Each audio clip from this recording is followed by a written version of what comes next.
आइए सवालों की शुरुआत करते हैं। पहला सवाल मेरा आपसे है अनुराग जी, और वो सवाल इसलिए है क्योंकि आपकी पार्टी भी इसमें कूद गई है पहले। क्या पोस्टमार्टम रिपोर्ट का इंतजार नहीं करना चाहिए? हम एक ऐसे शख्स की बात करें जिस पर 61 आपराधिक केस हैं, जिस पर 15 या 16 हत्या के मामले दर्ज हैं, उसके लिए इतनी सहानुभूति क्यों?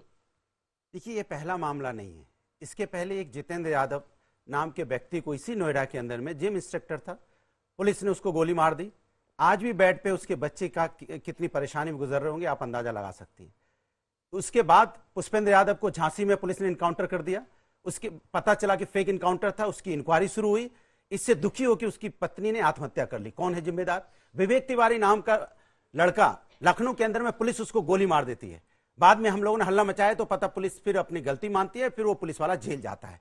तो इस तरह से आप इनकाउंटर कर देंगे और कहेंगे कोई आवाज भी नहीं उठेगी। जिस तरह मुख्तार अंसारी की बात लीजिए, देश में न्यायपालिका है, न्याय और सजा न्यायपालिका को देने का अधिकार है। अगर परिवार कह रहा है, कोई मुख्तार अंसारी आज कोई बीजेपी की सरकार में जेल में नहीं दिया है कि भारतीय जनता पार्टी के प्रवक्ता क्यों नहीं आए? मैं उनसे सवाल पूछता जितेंद्र यादव का, सवाल पूछता पुष्पेंद्र यादव का, सवाल पूछता विवेक तिवारी का, लेकिन वो मुंह छुपाए घूम रहे हैं क्योंकि उनके पास जवाब नहीं है। इसलिए उनको भेजा हुआ है, आप मेरे सब्स्टिट्यूट में जाइए, क्योंकि जिम्मेदारी तो इनकी है नहीं, क्योंकि सरकार में नहीं है। जवाब क्यों देंगे? ये तो हल्ला मचाएंगे और चले जाएंगे यहां से। जवाब तो सरकार को देना होता है, लेकिन सरकार भाग रही है जवाब देने से। क्यों? क्योंकि लगातार जब ये कहा जा रहा है कि आपकी सरकार में जेल में नहीं गया, वो 18 साल से जेल में है, और जो व्यक्ति 18 साल से जेल में, इसके मतलब पिछली सरकारों ने जेल में डाला है। और आप उसकी बाबी लूटने के चक्कर में उसके परिवार वाले बार बार कह रहे हैं कि हमें वहां जहर दिया जा रहा है, कोर्ट में अर्जी लगा रहा है। आप उसकी कम से कम उसके बारे में बात कीजिए, आइए उसको जनता को बताइए, या उसको अच्छे हॉस्पिटल में इलाज कराइए, उसके बाद उसको न्यायपालिका में पेश कीजिए। आपको पता है, अब मुझे एग्जैक्ट नंबर्स मिल गए। आपको पता है हत्या के कितने केसेस थे मुख्तार अंसारी पे? मैं ये एक बात आपसे मैं एक सवाल पूछ रही हूँ। मैं कह रही हूँ हत्या के 18 मामले और हत्या की कोशिश के 10 मामले, ठीक है। अब सवाल यह है कि आप उसकी बात पर क्यों यकीन कर रहे हैं? क्या पोस्टमार्टम रिपोर्ट का इंतजार नहीं होना चाहिए? अगर वो झूठ बोल रहा है तब तो आपने पूरी व्यवस्था को सवालों के घेरे में खड़ा कर दिया। अच्छा, एक चीज बताइए, पूरा का पूरा परिवार झूठ बोल रहा है? अगर वो मांग कर रहा है कि उसको जहर दिया जा रहा है तो सब झूठ बोल रहे हैं। तो पीएम रिपोर्ट इसीलिए तो आती है ना, पोस्टमार्टम रिपोर्ट। तो सरकार की जिम्मेदारी नहीं होती उसके पहले उसको अच्छे हॉस्पिटल में पहुंचाना? क्यों सरकार ने वेदांता मांग रहे थे कि वेदांता भेज दो, क्यों सरकार ने नहीं भेजा? भेज देते अच्छे हॉस्पिटल में, न्यायपालिका सजा दे देती उसको। न्यायपालिका को फांसी लगा देती न्यायपालिका है ना इस देश के अंदर में। न्यायपालिका पे यकीन नहीं होगा क्या? इस तरह से अगर होने लग जाए घटना, अगर ऐसे न्याय मिलने लग जाएगा जिस तरह की बातें करते हैं ये, तो ऐसे तो हो गया। इस तरह से अगर विपक्षी मतलब आप मान के चल रहे हैं कि उनकी हत्या हुई है? नहीं, हम ये मान के चल रहे हैं कि क्यों नहीं इलाज हुआ समय से, और उसको सजा देने का अधिकार इस न्यायपालिका को है। और ये हर, अगर वो क्रिमिनल भी है, कितना भी बड़ा आरोप और अंजना जी, बीच में एक सेकंड और अधिकार ये पहली घटना नहीं है। इसके पहले आप देखिए यहाँ पे किस तरह मुन्ना बजरंगी की हत्या कहां हुई? जेल के अंदर में हुई। किस तरह से विवेक नहीं क्यों हो रही है? क्यों हो रही है ये हत्याएं? क्यों बढ़ रही? Custodial death Bharatiya Janata party की सरकार में क्यों बढ़ रही है? कस्टोडियल डेथ तो नहीं बढ़नी चाहिए ना। जुडिशियल किलिंग कहना चाह रहे हैं वो कह रहे हैं कि कस्टोडियल डेथ्स हो रही हैं। आरोप बड़ा है कि क्या सरकार ने कानून व्यवस्था को अपने हाथ में ले लिया है, अदालतों से दूर खुद ही वो तय कर रही है कौन मुजरिम है और खुद ही सजा भी दे रही है। मौत और हत्या के बीच का क्या फर्क मिटा दिया है?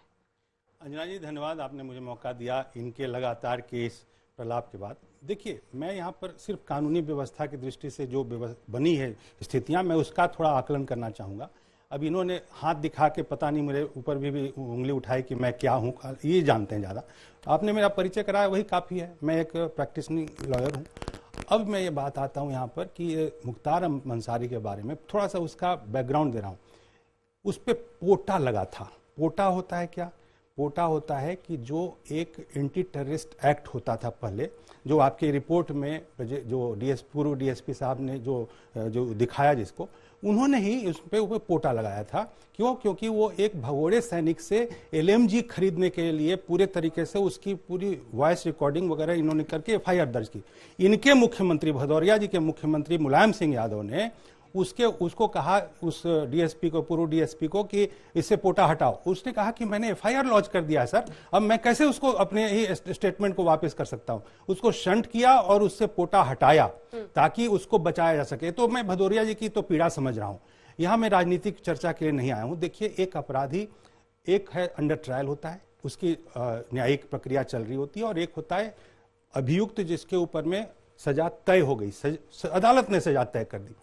अब आपके इस पूरे प्रकरण में मैं ये मुख्तार अंसारी जो है उसके ऊपर में सजा याफ्ता था, वो उस पे 20 साल तक के कारावास की सजा मिल चुकी थी।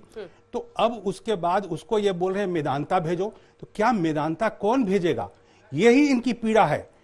ऐसे लोग ना अपराधीकरण राजनीति का जो हुआ है, मुझे बहुत क्षोभ और अफसोस है कि ये अभी से 10 साल पहले तक जो देश में अराजकता था, गुंडा जो है वो पिस्तौल उठा के और पूरे रोड पे मीडिया के सामने चलता था और कुछ किसी की नहीं चलती थी, यही मुख्तार अंसारी था ना, जो मऊ दंगे में उसने पिस्तौल लहराते हुए लोगों को धमकाया था कि खबरदार कोई कुछ नहीं बोलेगा।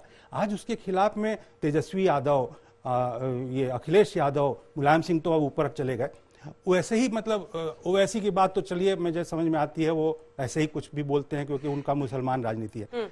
लेकिन क्या अभी शोभा देता है कि ऐसी स्थिति में इतना ड्रेडेड क्रिमिनल जिसने कि अभी जितने जो लोग मरे हैं, जिसको मारा मुख्तार अंसारी ने, उसके परिवारजनों की भी कुछ बात सुन लो, वो नहीं सुनेंगे। और वो स्वाभाविक मौत मरा है। डॉक्टर्स की रिपोर्ट है कि ओवर ईटिंग से, ज्यादा उसने इफ्तारी में ज्यादा खा लिया और बीमार था, ज्यादा खा लिया, इसीलिए उसकी स्थिति ये हुई है। ये डॉक्टरों की रिपोर्ट है जो मैंने पढ़ी है।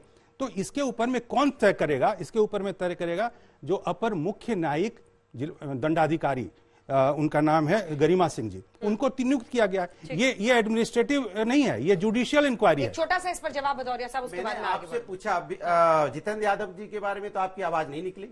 बोलिए ना, आपकी गलत हुआ था। आप बोलिए, आपके बात पे मैं नहीं जवाब दूंगा भदौरिया जी। मेरे बात पे क्यों दोगे जवाब? क्योंकि आपको बैटिंग करनी, किसी और जवाब कहां दोगे? आप जवाब नहीं दोगे विवेक तिवारी को।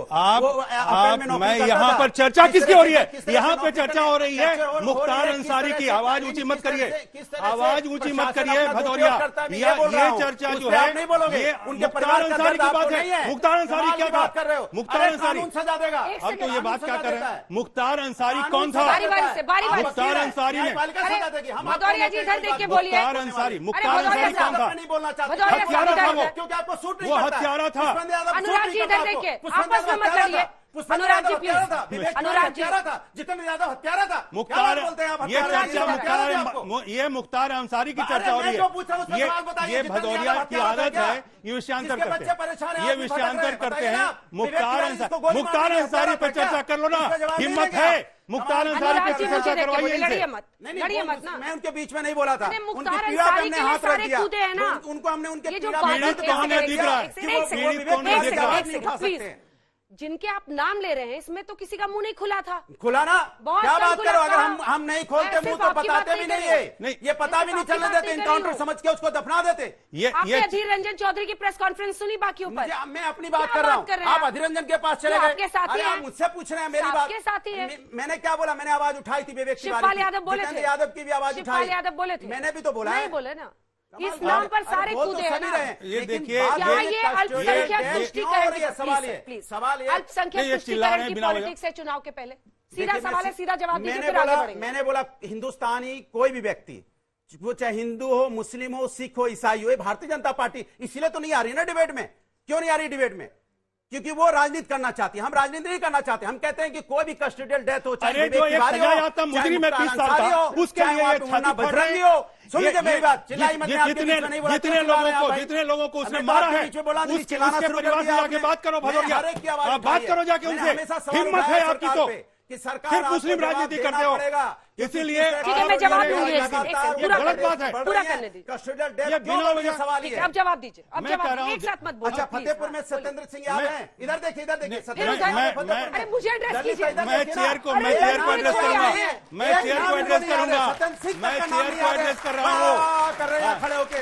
मैं चेयर को एड्रेस कर रहा हूँ। शिष्टाचार सीख लो, 20 नाम गिना दूंगा। शिष्टाचार सीखिए, बहस का बहस का सीखिए शिष्टाचार। रंजना जी, बिना पैड बांध अनुराग जी, लेके आगे बोले लग जाएगी चोट। पता है ये शिष्टाचार ही नहीं जानते ना, इनको इनकी पार्टी ने शिष्टाचार नहीं सिखाया। तो आप मेरे बीच में बोले थे, मैं नहीं बोला था। मैं कहाँ बोल रहा हूँ? पहले आप, मुझे तो अंजना जी ने मौका दिया, मैं आपको सुन रहा था और आप मेरे बीच में लेके आप लगातार मुझे एड्रेस कर रहे हैं, प्लीज अनुराग, लगातार मुझे एड्रेस कर रहे हैं कि मैं किसी का मैंने आपका नाम नहीं लिया जबरदस्ती। अमिताभ, देखिए मैं सिर्फ इतना कहना चाहता हूं कि यदि कोई भी सजायाफ्ता मुजरिम है और वो सजा काट रहा है तो उसके एक जेल मैनुअल के हिसाब से इलाज होता है उसका, और उस जेल मैनुअल में, ये कानून में, लिखित कानून में, उसके इलाज में यदि कोई कोताही हुई हो तो न्यायिक जो इनकी गरिमा सिंह जी जो हैं अपर मुख्य न्यायिक दंडाधिकारी, वो तय करेंगी। विसरा रिपोर्ट आने दीजिए, वो तय करेगा। लेकिन इनकी छाती इसलिए फटी जा रही है क्योंकि इनका गुर्गा मर गया, और यही सबसे बड़ी बात है, इनका गुर्गा मर गया।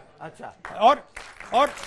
और उसके बाद वो जेल में रह के भी टेरर था, वो जेल में रह के भी टेरर था। नहीं बोलोगे ना, और अरे भूल जाओ विवेक को, बात करो अफजाल की, अफजाल की बात करो।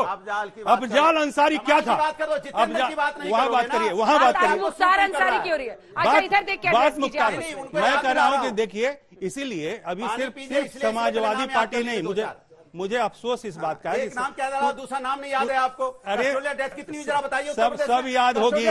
ये कस्टोडियल डेथ नहीं है, ये नेचुरल डेथ है। उत्तर प्रदेश में ये मेरे से एड्रेस करेंगे, ये मेरे एड्रेस करेंगे। कुछ तो फिर क्यों इनको शिष्टाचार पता नहीं है, छोड़िए। मैं इतना ही लास्ट में कंक्लूडिंग रिमार्क्स करना चाहता हूं। देखिए, ये जो राजनीतिकीकरण जो है ना अपराधियों का, उसी की वजह से देश में ये दुर्वस्था हुई थी, न्यायिक प्रक्रिया ध्वस्त हो गई थी। अच्छा, कितने आप बताइए, रोपड़ में, अरे चुप रहो यार, रोपड़ में ये बच्चे बैठे बताइए कितने सांसद पार्लियामेंट में बैठे? सुनिए, रोपड़ में देखिए, रोपड़ में अंजना जी रोपड़ में ये जनाब जेल काट रहे थे। रोपड़ में कांग्रेस की सरकार समाजवादी के समर्थन से उनको जो आरोप किस पे लगा था, ये किस पे लगा था आरोप, कौन था वो? ये न्यूज साइंस। अरे इसीलिए कौन था? अरे बातचीत करने का इनको। चलिए, अब 2-3 सवाल लेंगे, फटाफट आइए, 2-3 सवाल लेंगे। मैं कह रहा हूं, देखिए रोपड़ में जो जेल में उसको इन लोगों ने जो सुविधा दी थी, कोठी दिया हुआ था, उसके पीछे में उसकी पत्नी रहती थी। आपको लगता है कि ये एक अपराधी के साथ ऐसा व्यवहार करना चाहिए?